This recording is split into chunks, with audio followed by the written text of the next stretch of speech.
Okay, not faded at all today, or at least not yet. I don't think I'm gonna plan. I don't plan to anytime after this. But anyhow, I spent almost all of today pretty much reading that book, Schopenhauer, by what's her name? Damn. I wish I was. I always look at it in the morning, and I remember these videos, and I think, man, how come I can never remember it? And I study it right there in the mornings, and for some reason it doesn't stick. I'll probably kick in a little bit. Um, Yeah, I don't know. Anyhow, I'm really, really, really super fascinated right now. With this whole concept of absolute reality and where there's no object without subject.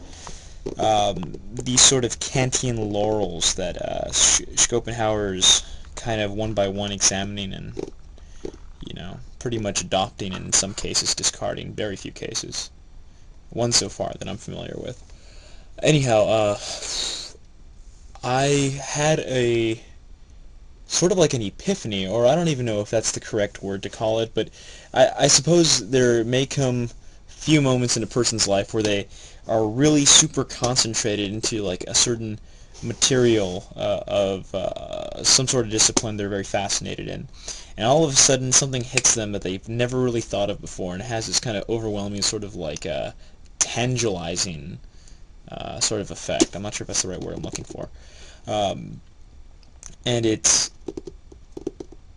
where I was tripping out over just a minute ago, and I was trying to just upload, get rid of all the information on this camera so I can film this, so I can still be in that mood, but now it's kind of dying, it's kind of wearing off, was the fact that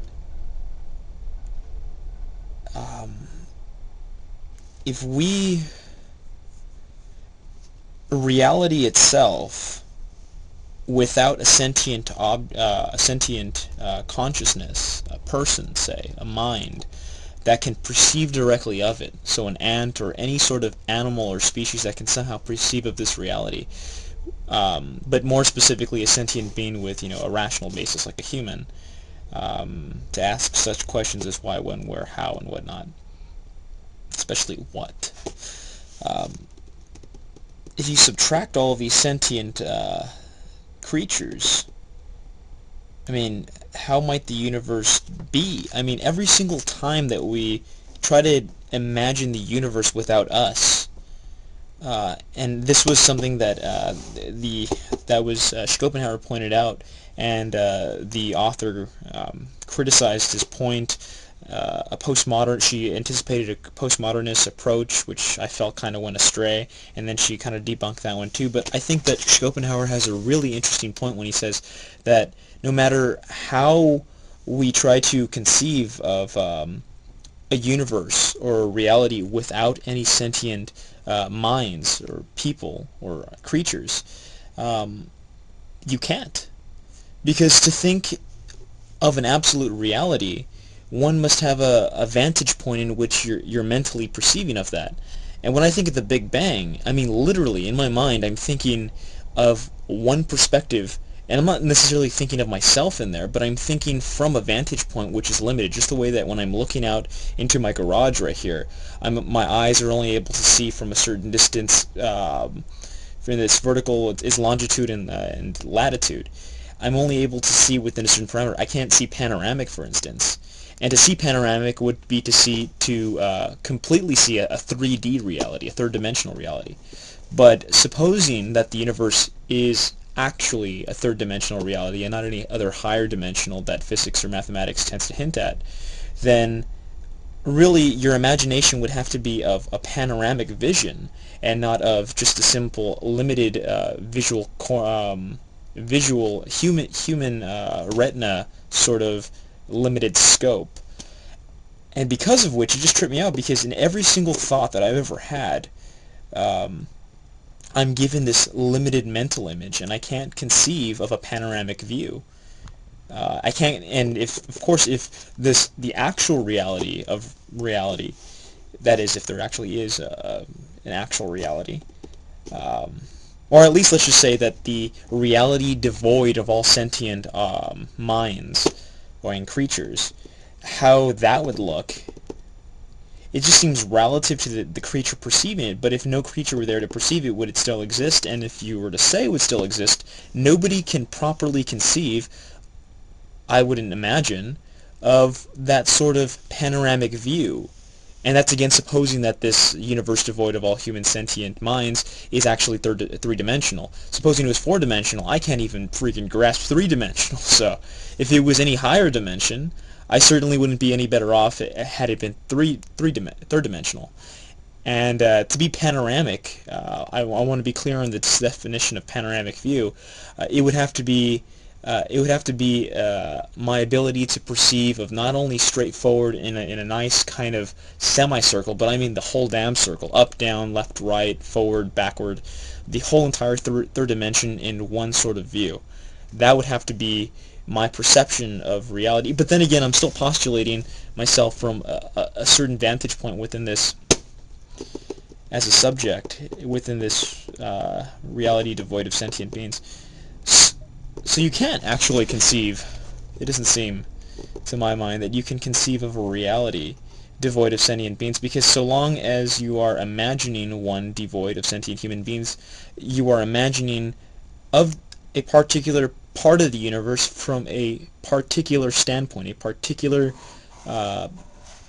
coordinate plane, mental, but a mental coordinate plane. In your abstraction, you are standing somewhere, even though there's no exact location, but you're standing somewhere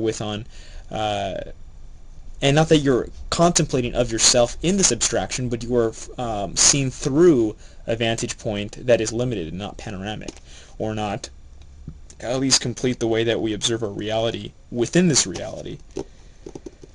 Well, I hope I made a lot of sense right now. Anyhow, I'm just really tripping out over that. It's I never ever thought about anything like this before. I mean, of course, you think back to the Big Bang and how things might operate, but even then you have sort of like a motion picture-by-picture sort of idea. Like when you see an explosion, you don't see the panoramic or the entire circle in which the explosion can radiate outwards. And even when I'm thinking about radiating outwards, I'm thinking of like a top view of a circle exploding in a radius. And then looking at it from a left view, I would just see it expand to two corners. And then looking at it from any other view, maybe bottom up, it would just be like looking at a circle as radius from the bottom. So, I mean, my viewpoint is limited, is what I keep saying. And so all of my old thoughts about, myself not being in the picture has somewhat been a lie. I've always kind of been in the picture. Not seen myself in that picture, of course, but having my perspective influence that picture. Wow. Now I think the criticizer in this case, the person that was criticizing Schopenhauer's view on this, misinterpreted, or at least or she did interpret correctly Schopenhauer and criticize him accordingly. Then Schopenhauer at least then didn't get to what I'm trying to say. But if he did, which I'm pretty sure he did, then that means that the criticizer actually failed to criticize correctly and miscriticized his argument. Okay, now I did a lot of research, kind of my own little pictures and investigations of like a priori knowledge and how that affects the radical idealism.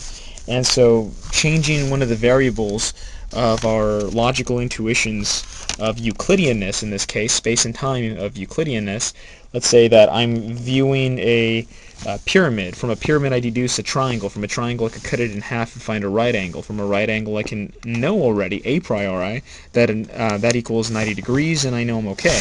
However, if Euclideanness was like a filter, and this whole thing is Euclideanness filter, just as green sunglasses are to a green view of the world, or New Yorkness, the font imposes New Yorkness on its output. Okay, imagine that right here. If we were to postulate non-Euclideanness all around our logical intuitions, then we would look at the same pyramid. We would deduce a triangle. From here we would deduce two right triangles, one right triangle. From here we would say that the right triangle is equal to 98 degrees, 95 degrees. Anything, so long as it's not 90 degrees, would be non-Euclidean, since that's by definition incorrect.